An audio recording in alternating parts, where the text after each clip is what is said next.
Hello. Hello. Hi, Sophie. How are you?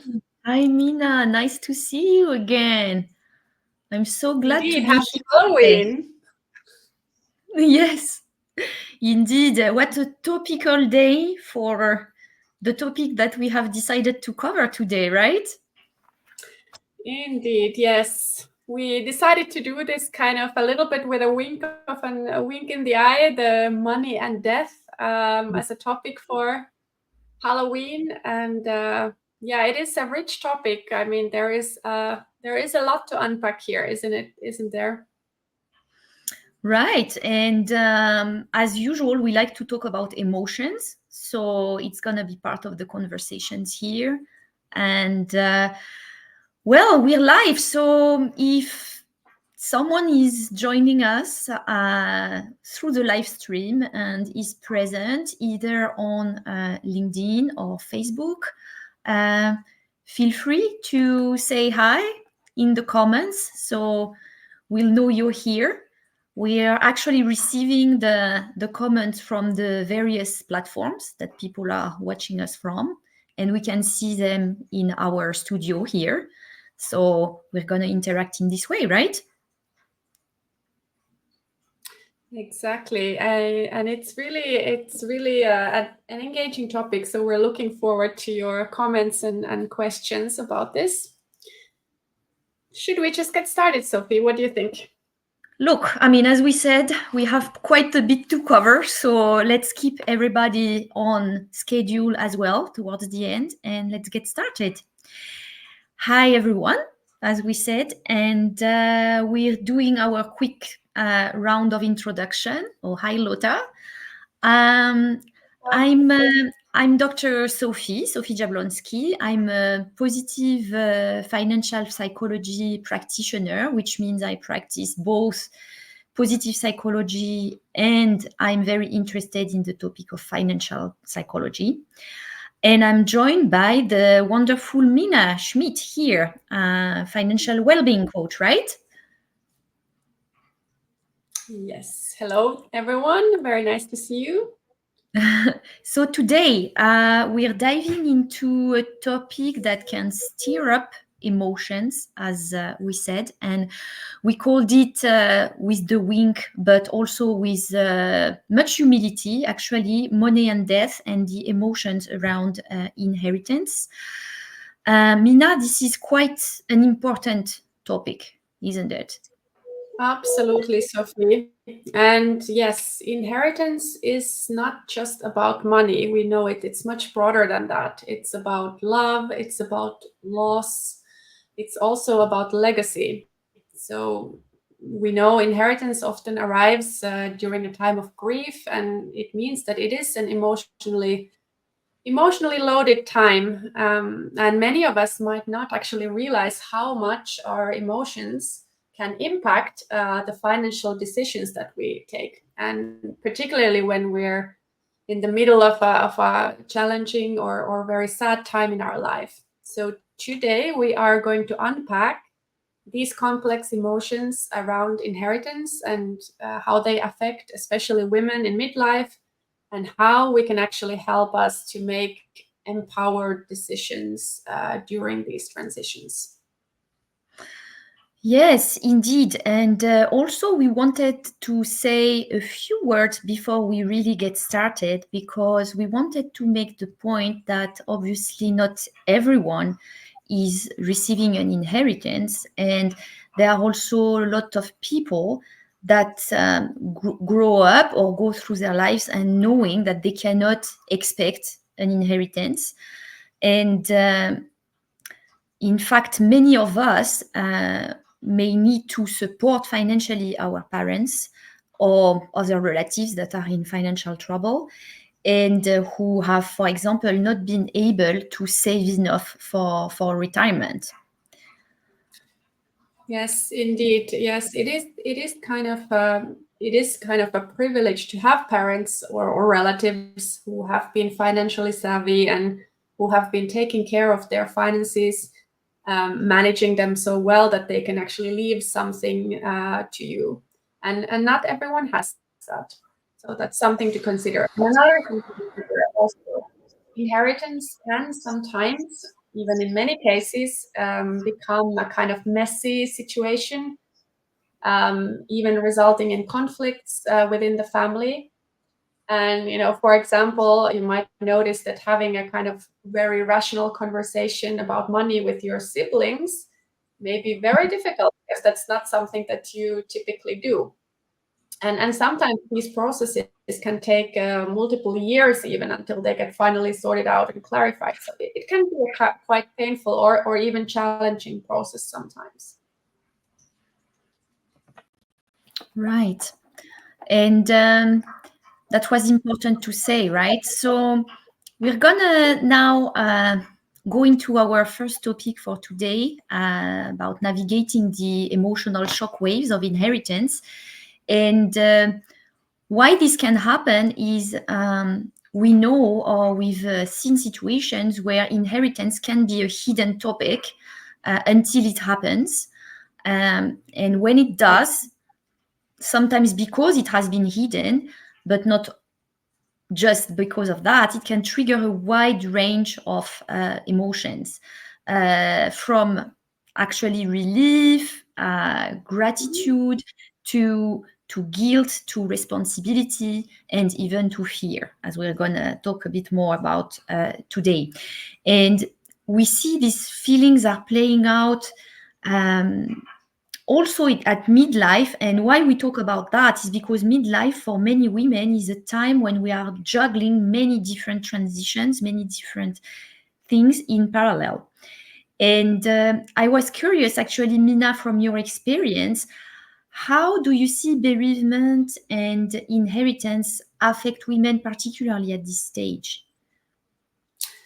Yes, women in midlife, I mean, we both know this, right? We are often dealing with a kind of perfect storm of life transitions. Could be menopause, could be career shift, children leaving home, and then, of course, sometimes also the death of a parent or another close person. And these transitions can kind of stir up like an identity crisis almost. Because the inheritance, it can represent at the same time this loss of the person, right? And then also the financial change that it brings along with it. And that can intensify these feelings. Many women that I work with, they have a kind of a feeling of responsibility to get it right.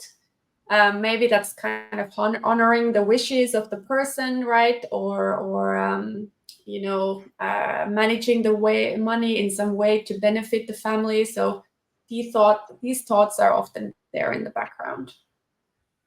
Yeah, totally.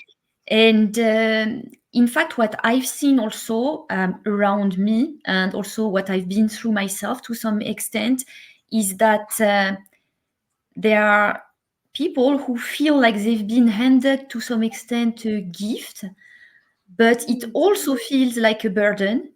And they're dealing with, to some extent, unresolved grief at the time when it's happening. And then there is a financial windfall happening, and they're unsure how to manage it. So it's actually quite common for many of us to feel paralyzed when this happens, and we don't know where to begin. And for sure, one of the most powerful things that we can do when this happens is to give ourselves the permission to pause. And we're going to talk about that when we propose some practical tips in a way. But I think that's already something probably many of us can take away, which is, don't feel rushed to necessarily take action immediately. Rather, there's something happening cognitively as well, as we'll see. Yes, that's a really great point. I mean, oftentimes you may even know already for some time that the inheritance is coming and the process is ongoing. It may take a while until the money actually concretely arrives. And when you then see it kind of on your bank account, when it kind of finally comes through, it may feel so strange or even unreal. Like, what just happened there? And then people might have this pressure kind of thinking that, oh, now I need to make a decision right away. But of course, that's not true.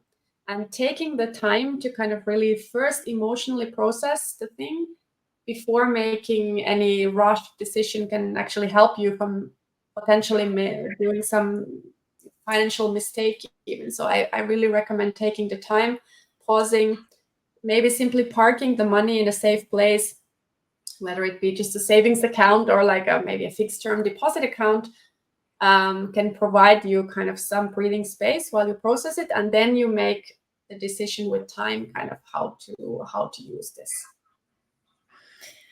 Yes, and one thing actually is, what do we mean by processing, by emotional processing? What is happening often is that there are many different emotions that are happening in parallel. And I know that what I found really invaluable for me, but not just for me, is this idea of you can use some self-coaching techniques in a way. The point finding that people are maybe surprised by the emotions that they're going to go through when this happens. And also this can go in conflict with what they were expecting themselves or what other people expect them to be feeling. So that's really what happens, is that in these moments you have money, you have death, bereavement, which are two profound, very taboo topics that end up almost colliding and can be very unsettling. Absolutely. So what actually happens in your mind when this happens, when you suddenly kind of experience this new situation of loss and then at the same time having more financial assets? Yes, it's a great question. And of course, it's super interesting from the psychological perspective, I would say. It's true, it's important to, for some people, it may help to understand that what is going on is this concept of cognitive dissonance. Why? Because there is the situation of the circumstances that are external to you that change in a moment quite dramatically. Like, for example, when we suddenly receive an inheritance. And so one day we have a very familiar emotional landscape with a mindset that's pretty aligned. And then from the next moment, we're confronted with both loss and a financial transformation, and all of them are entirely out of control. So in your mind, it creates this disconnect of two situations that have not been actually aligned in terms of like mental. So what happens is that your brain is trying to resolve that disconnect. So it's going to try to explain what has happened with certain thoughts. And as we were discussing in other events, but not just, it's something that we do all the time in coaching, many of us don't really know what kind of beliefs we have internalized. And with money in particular, we know it's a very taboo topic. So many of us have these beliefs that kind of pop up at that moment because the brain is trying to explain the situation. And this can be a way to explain the situation, but it's not really helpful to us in order to take the action that we want to take. For example, if we've been grown up to believe that one must work hard to earn money, which is quite a common one, and suddenly maybe there's an inheritance, so you have a financial windfall, and your brain cannot reconcile. Okay, so have you worked hard for that money? Like, how come there is this money? This can create the actual emotion of, well, I don't deserve it, because you haven't really reconciled that. Absolutely. Those kind of beliefs, that kind of money is somehow bad, or do you deserve this money? They are very often linked to this. And those beliefs are actually really hard to change as well. They trigger these emotions. And then, actually, surprisingly, many people in a way seem to have some kind of negative connection to money in their mind, right? And that just happens in it. Yes, it can be the case, because if, for example, even the amount that is linked to the inheritance is something that helps you qualify that in terms of being, for example, a certain level of wealth and then going to the next one.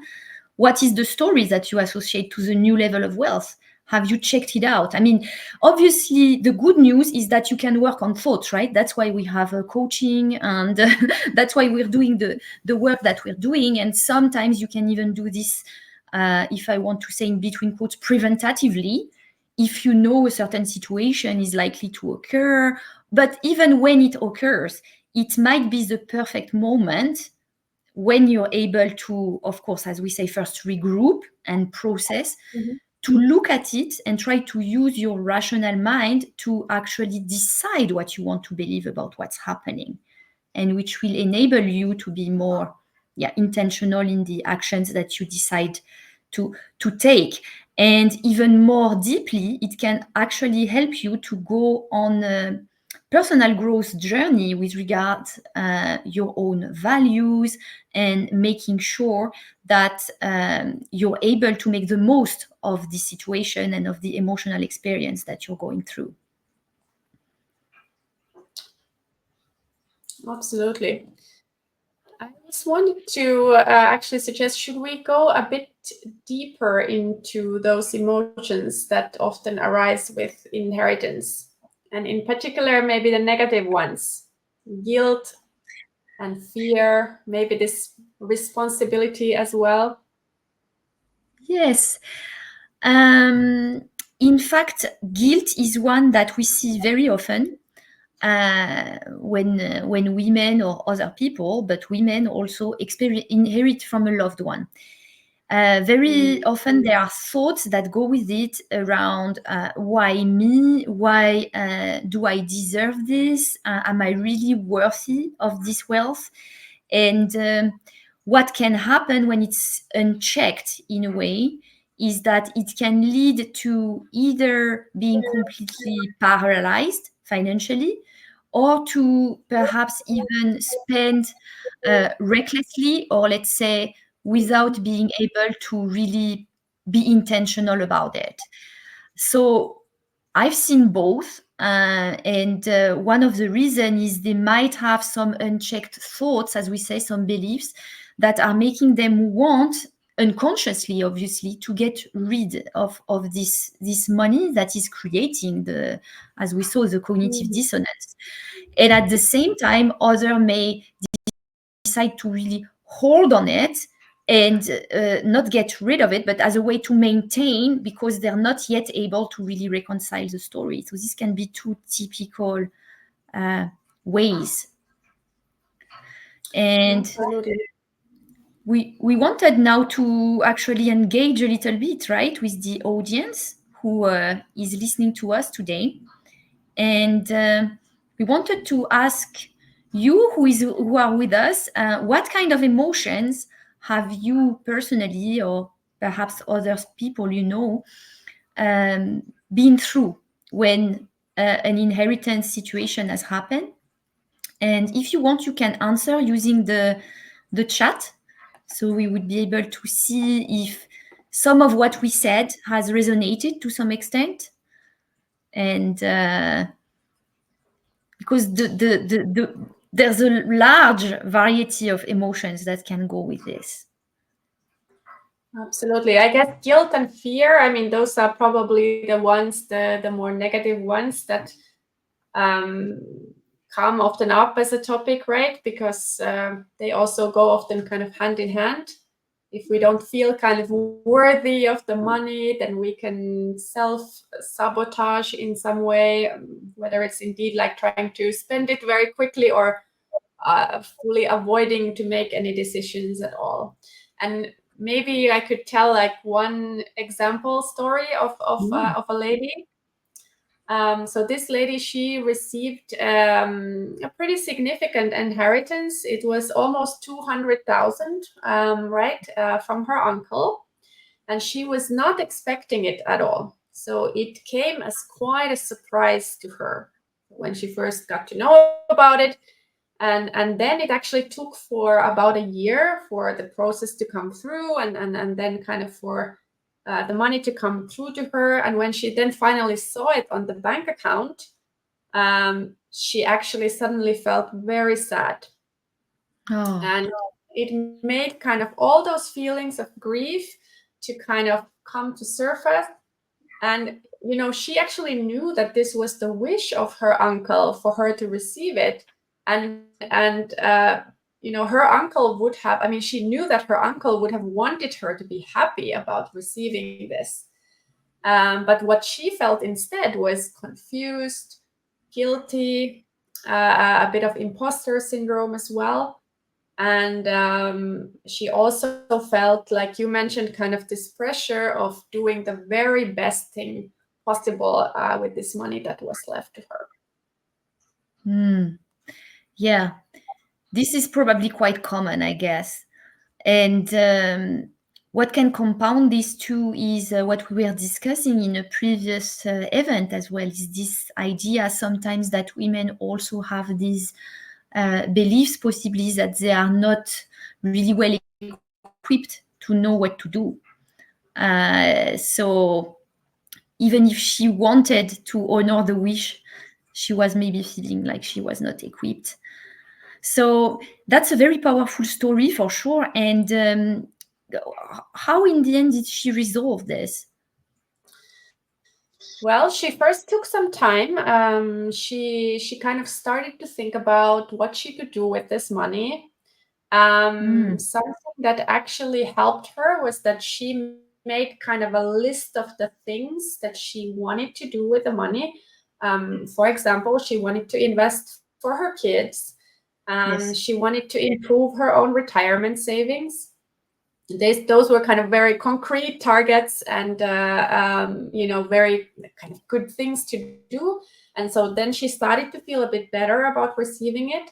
And for her, it was very important that kind of the uncle would have been proud of her and that it was kind of worth it for him to give it to her. Yeah. So interesting, right? And was there also something perhaps that she did not want to do with this, with the money? Well, she considered kind of to pay back the mortgage on their home that they had, and it kind of was interesting because it felt very appealing to her to pay back the loan because she's a kind of risk-averse person. It feels Yes. like this would be the secure thing to do, to pay off the loan and then you fully own your home. But in reality, they actually happen to have a very good mortgage with a very low interest rate.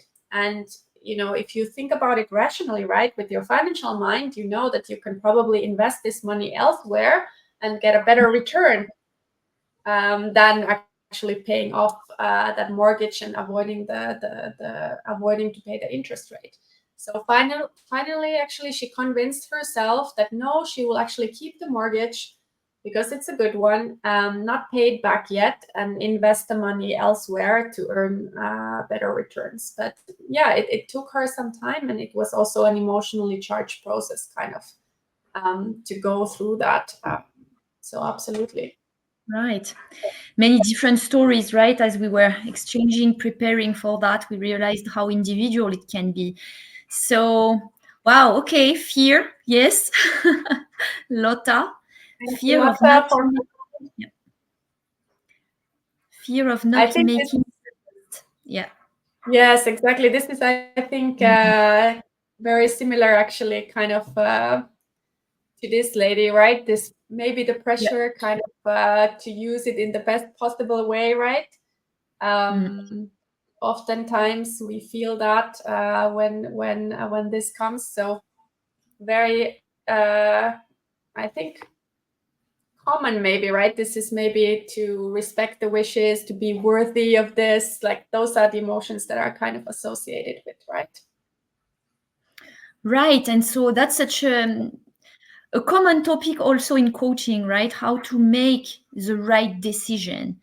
And sometimes there can be almost additional pressure on us because when we have not yet fully processed what we want to think about the inheritance, for example, think about this amount of money, and we still believe it's not ours, it's hard to really feel empowered, because we feel it's like somebody has asked us on a mission almost, but we're not really sure what are the parameters, and it can create this additional stress, I would say, as to what to do.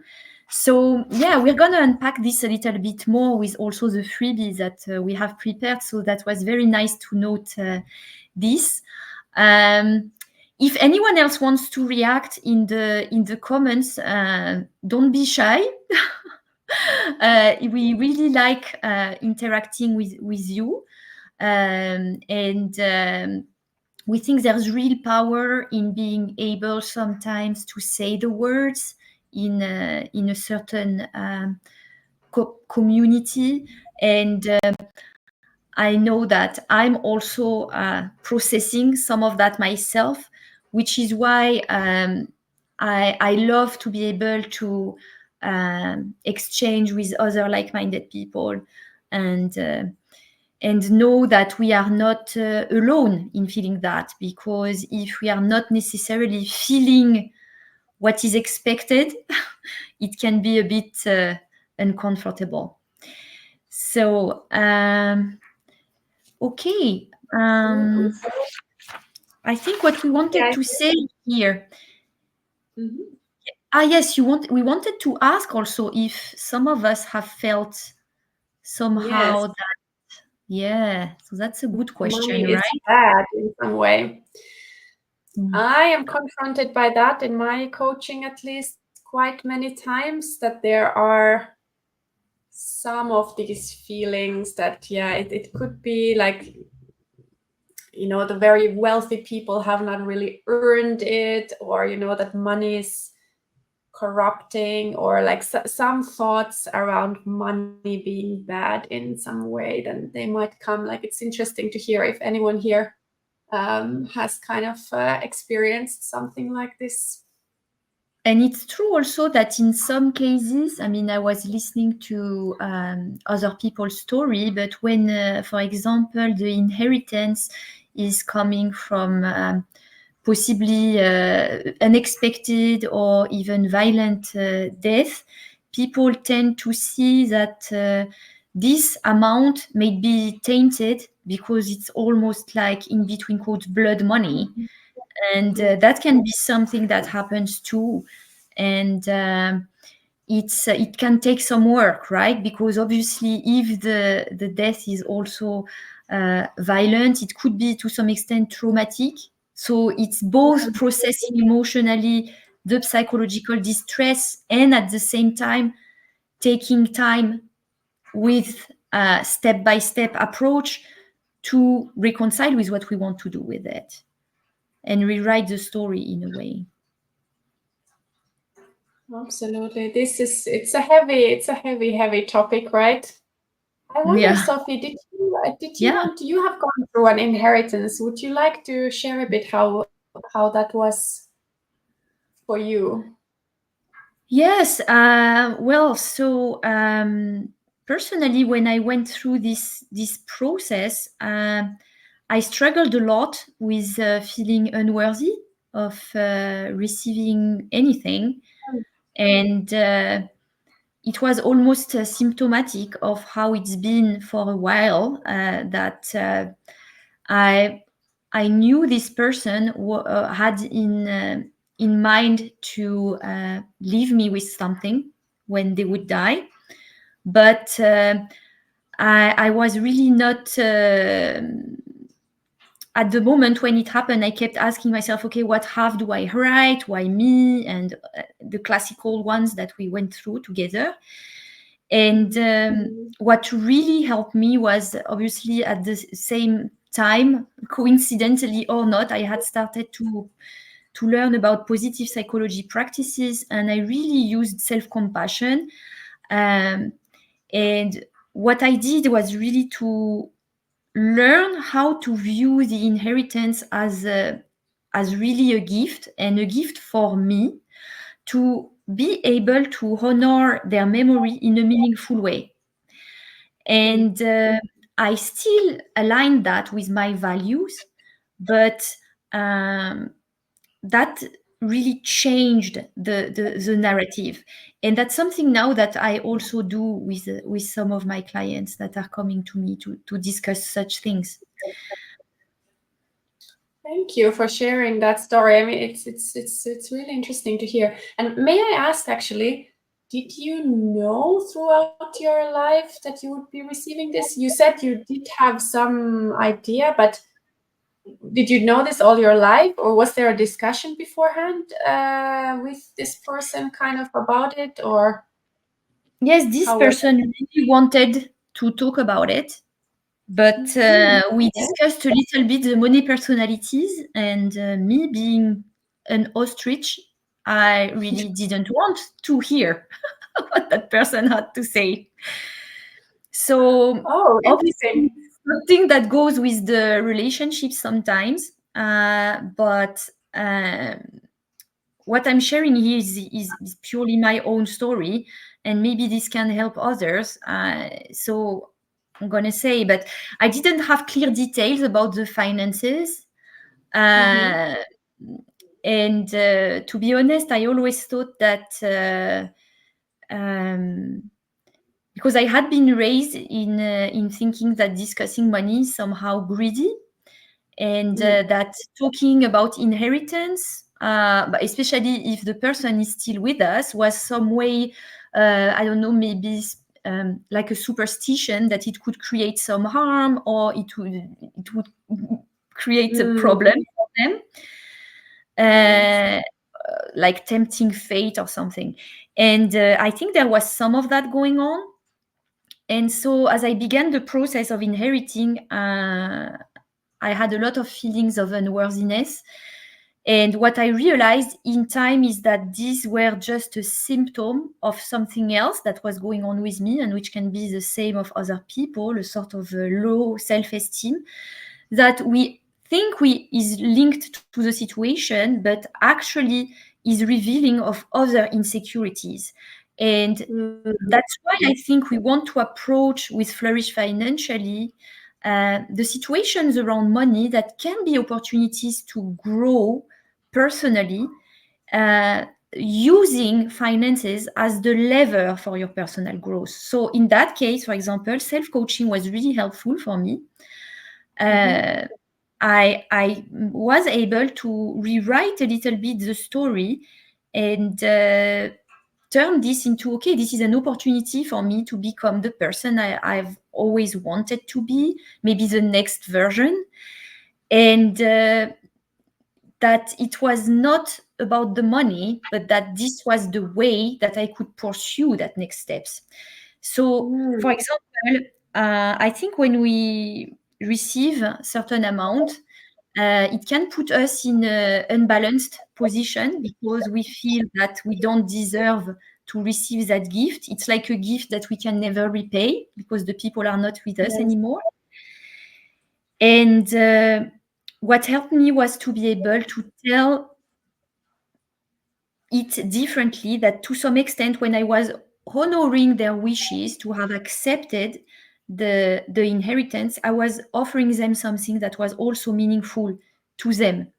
And to them, it was that their legacy would be respected, for example, and that they knew it would be coming to somebody that they loved.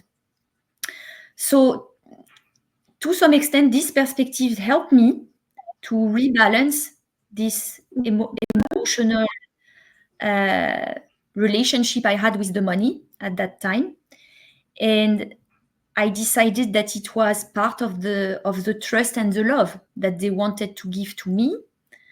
And that's why I'm saying it's highly individual, because for one person, it can be the catalyst of something positive.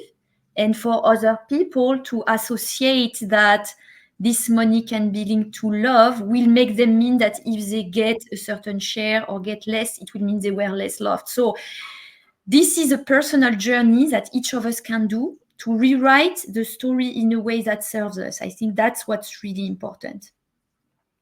Wow, that is so powerful. And like I really loved what you said. This, I even wrote it down, like gift that we can never repay. I never thought about it in that way, but in a way, yes, right? Yeah, it's an amazing story. I guess this for you, I mean, how long did it take for you to kind of unfold this journey, or like to go through this, or is it still actually happening? Kind of this processing. I guess it can take a long time, right? To kind of Yeah, finally I come mean, to I think terms. this is what we would say sometimes with coaching, is like it takes as long as it takes. I think what's really important to try to see is if there is a phase where dealing with what's happening is becoming so heavy that we're not able to function, in what ways there may be need to look at therapy also to help with the processing, not necessarily looking at taking financial action, but as we were saying, to pause. But for me, definitely, I would say 1 to 2 years to really come to terms and be able to tell myself a story that was not completely overwhelming. And I didn't necessarily at that time go through therapy for that.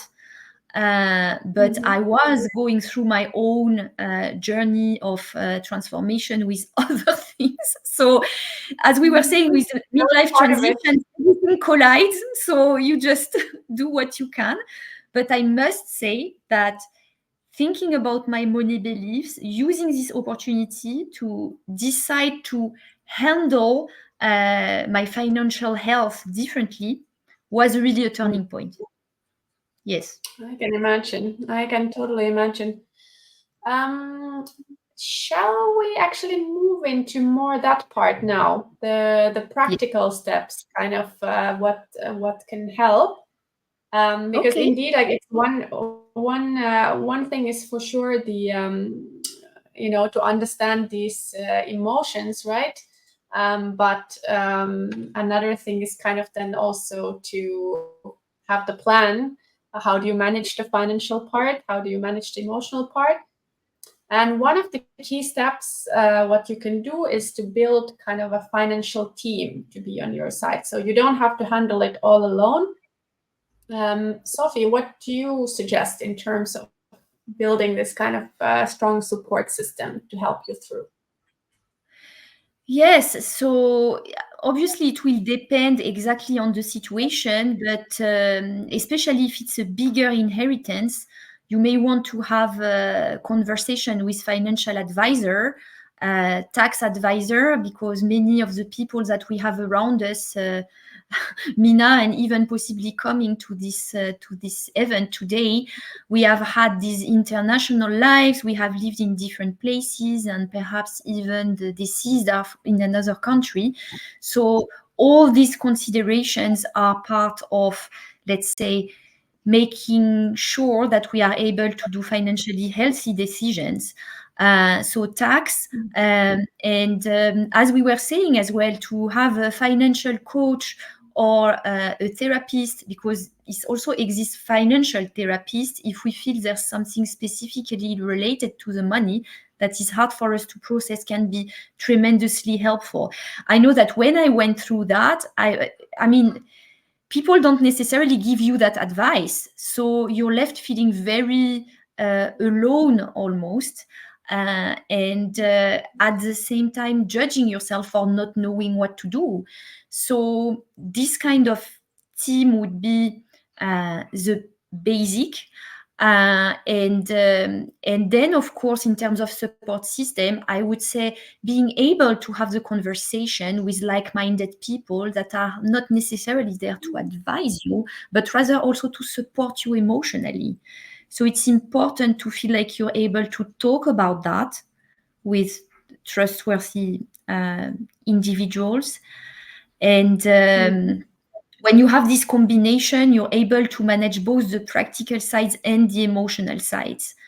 So I know personally, I became a huge fan of the money mindset work, because I felt it was really triggering empowerment. And I think this is what we probably most of us want to feel, and especially if we're handled an inheritance. So we may explore beliefs, the ones that are holding us back, and especially to realize that we have the power to change what we think. And so by doing that, we can feel ultimately better equipped to take the right decisions for us.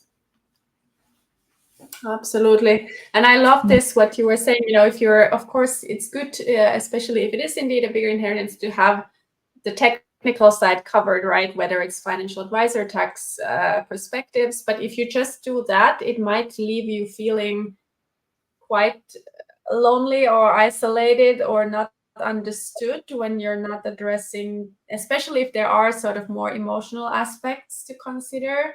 So I think it's really good to combine both sides if you can, right? Depending on your, but even if you don't decide to go for financial therapy or coaching, but you kind of in your own way, right, try to go through that process of thinking about the emotional side. I think that can really be helpful with some people that you trust.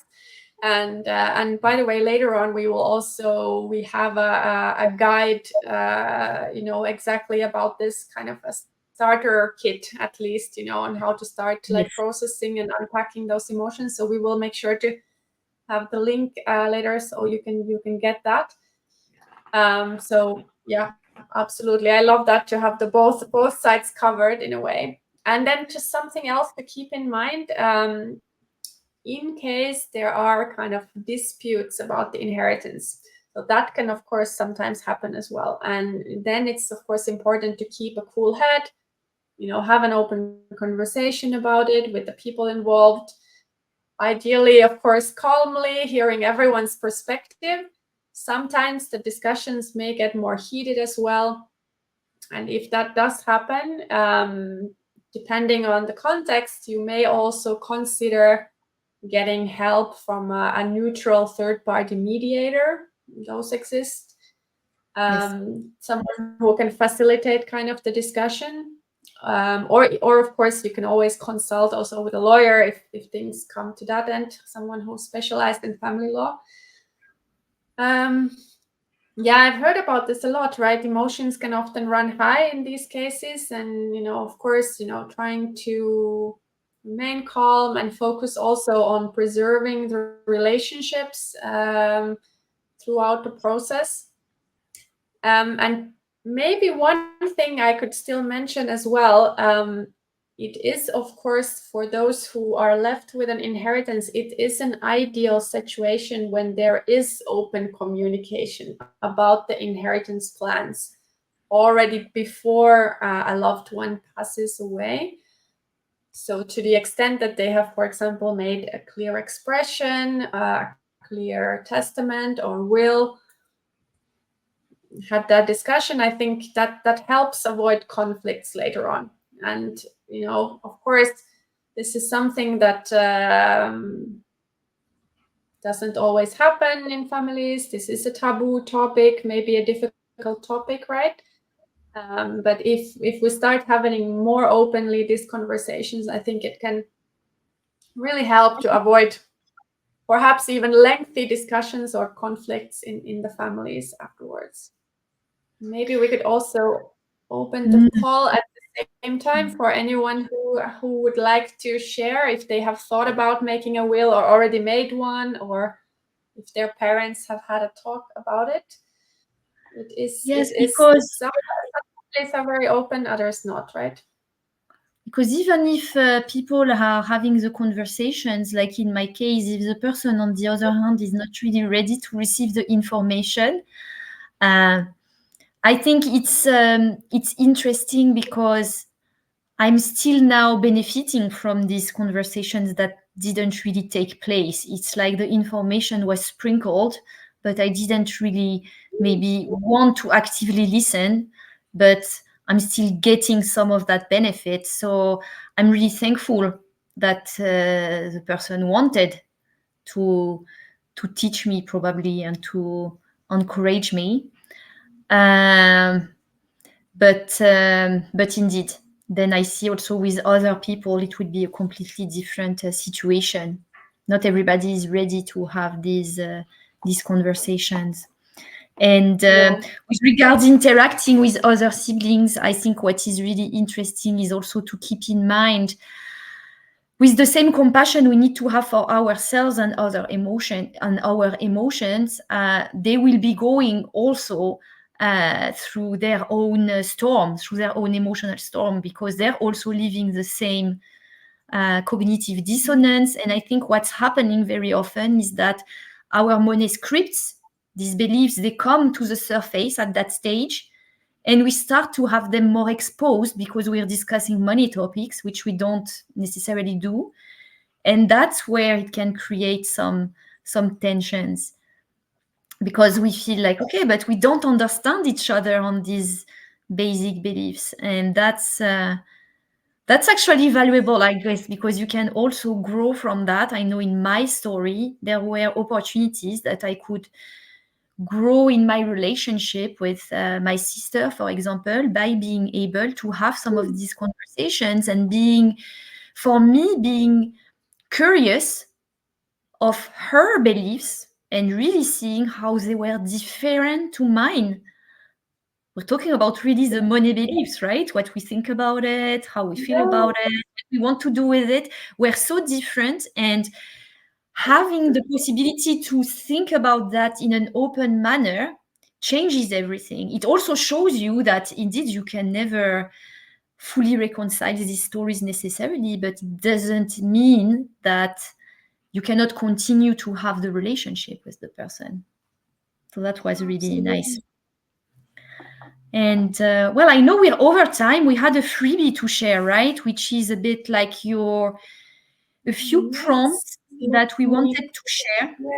Well, and let me also show the QR code. So for easiness, we made this mini guide. What I really liked about what you said, Minna, is also this idea, and that's why we're doing Flourish Financially, right? Because we see that to some extent, if you talk to finance professionals, they will be not necessarily well equipped to deal with the emotional part.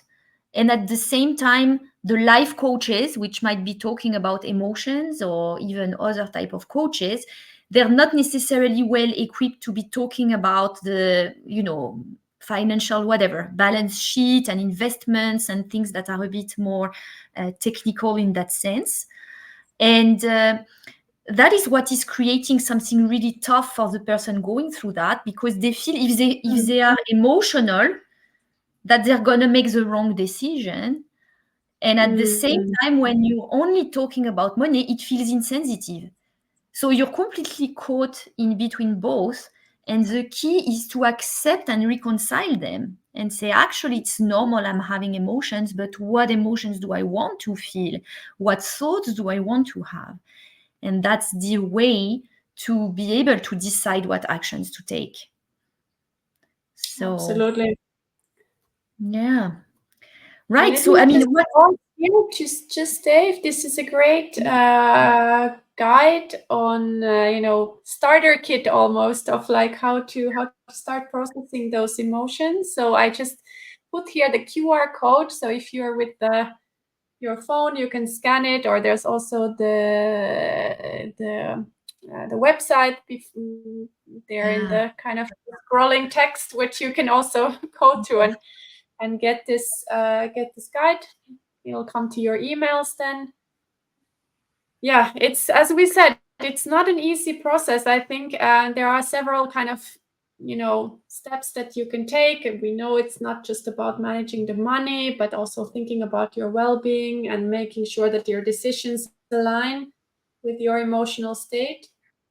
We are both coaches, Sophie and myself, right? So we also help clients with this, right? We help them to check in with their emotional part, avoid making any too rushed decisions, and process through the mindset part. And then, of course, also just to make sure you kind of make the most of this money and use it in an intentional way.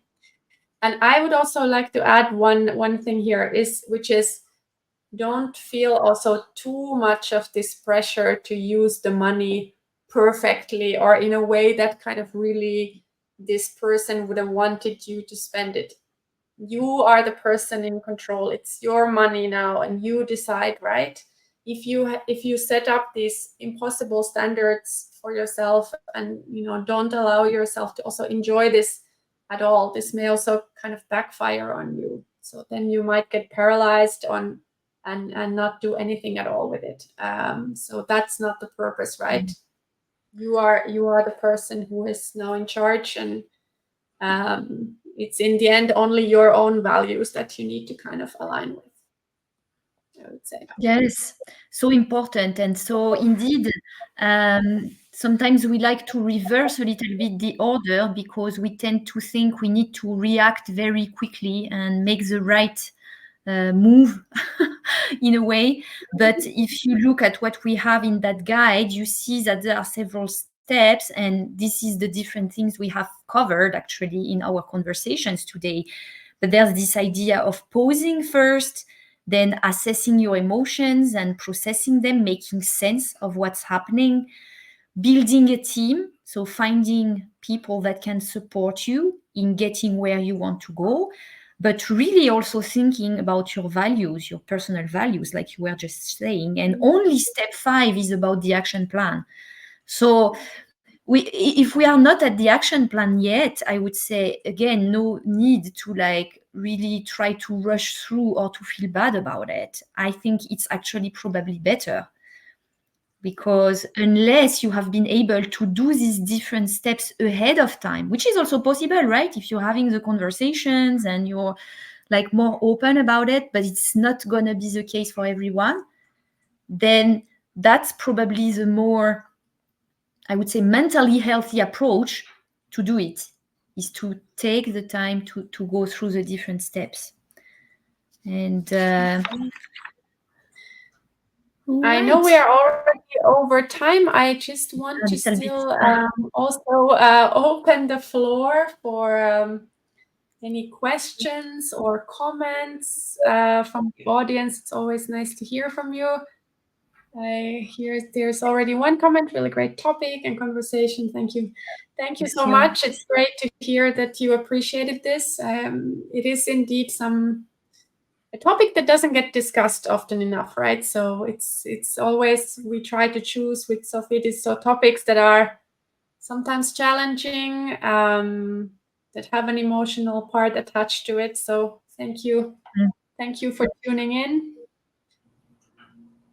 And even for us, right? Because when we were discussing what to say, we were thinking, okay, we need to be careful. There's really this approach of around money sometimes, and especially in this time, because it's about also death, that there needs to be a very big layer of caution. And I think it goes without saying that we want to be cautious, but I also think it's important to be able to be factual and to some extent rational, in a sense that helps us to be gracious with what's going on, because it is there's no prescribed way what one should do. Actually, it's gonna be very individual. That is true. That is absolutely true. Yeah, it is kind of like that. It is not easy to develop this emotional intelligence around money, but it is so worth it, right? It is so worth it, kind of, to do it. Day by How day. about people online? Any questions? Any experiences, or how did you handle this? Please, of course, feel free to ask us any questions that you might have. We're here for that on this reflective day of pre-All Saints, Halloween. Indeed, yes. Okay. Well, I mean, we're still leaving time for people to react, but we wanted to also talk about our next upcoming event. We're gonna hold it. Yeah, you want to say, Minna? No, please go ahead. No worries.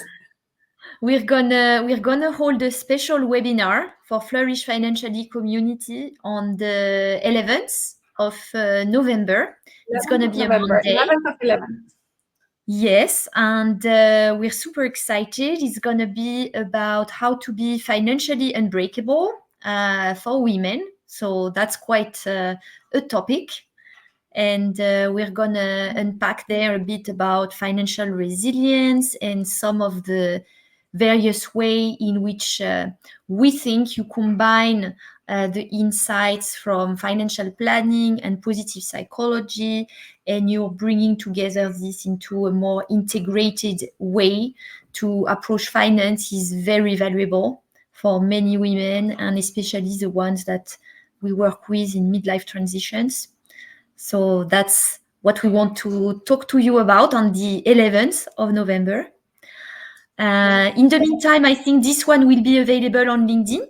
So maybe some of the people who couldn't join us today, because it's midterm for sure, will be able to catch this and leave us some comments, of course, on the page of the event. Always happy to hear from you. And hope you can join us indeed on the 11th. This one will be a bit of a more special session, I would say, more like a masterclass almost, right? Where we will also have a bit longer session about this. I think it's important for us to kind of bring, the, how would I say, the core principles or the core thinking that we have.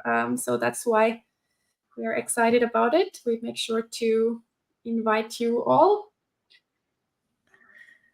to this. All right. So we're going to also share with you the link to join our Flourish Financially community. We mentioned the link. The link is in the chat, so we're gonna paste that on the events page of the LinkedIn. So don't forget to get on that list so you get the invite for the next event. And we want to thank so much each and every one of you who participate with us today. It was a pleasure. Minna, of course. It was wonderful. Thank you so much, everyone, for joining. And, hope if you're catching this later, also thank you for tuning in on this important topic. We will continue with Dr. Sophie on our mission to empower midlife women on finances. We're really excited about this. And look forward to seeing you in future conversations. Don't hesitate to get in touch with us. Take good care of yourself and have a lot of compassion and reflective time as we go through the All Saints Day as well tomorrow. Thank you very much. Have a great day, everyone. Thank you so much. Have a great day. Bye. Bye, Minna. See you. Bye-bye. See you.